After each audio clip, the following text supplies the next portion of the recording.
ચર્ચાઓમાંથી બહાર આવો, એક્શન લો, તો જ સામે રિએક્શન મળશે, બાકી કશું જ નહીં મળે.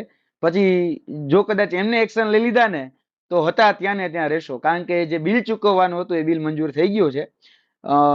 જેને કદાચ તમે એમ કહેતા હોય કે ફલાણા સંસ્થાની કે ફલાણી એજન્સીની જે એકાઉન્ટેબિલિટી ફિક્સ થાય છે, બરાબર છે, એ લોકો તો પોતાના પૈસા લઈને નીકળી ગયા છે. એટલે હવે તમે એટલું વિચારી લેજો કે કદાચ હવે તમને કોણ જસ્ટિસ આપશે, તમને કોણ ન્યાય આપશે. એટલે જેટલું મોડું કરો છો ને એટલું નુકસાન તમને લોકોને છે. જેટલું મોડું કરશો, કદાચ તમે માની લો કે આ વિડીયો જોઈને તમે 1 મિનિટ પણ મોડું કરો છો ને તો નુકસાન તમને લોકોને જ છે.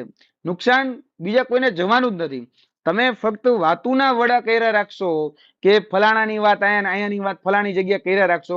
અમુક એવા લોકો છે વોટ્સઅપ યુનિવર્સિટીમાં જે ખાલી આમ કહેવાય ને કે ભાઈ એકબીજાની વાતો જ કર્યા રાખે છે, આમ કરી નાખવું છે, તેમ કરી નાખવું, એવડી મોટી ફાકા ફોજદારી કરે જ્યારે એ પોતે ત્રિકાળ જ્ઞાની હોય અને બધું જ જાણતો હોય. અરે ભાઈ તો તું ફોરેસ્ટર બનવાય નો આવ્યો હોય.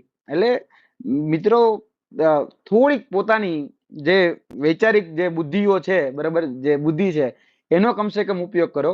તમારામાં ભગવાને સુંદર મજાનું એક સારું મગજ આપ્યું છે, મહેરબાની કરીને એનો ઉપયોગ કરો. કેટલીક જગ્યાએ પછી ઠોકરો ખાશો, અને જો પછી ઠોકરો ખાતાની ટેવ પડી ગઈ તો પછી આગળ જતા ઠોકરો જ ખાવી પડશે.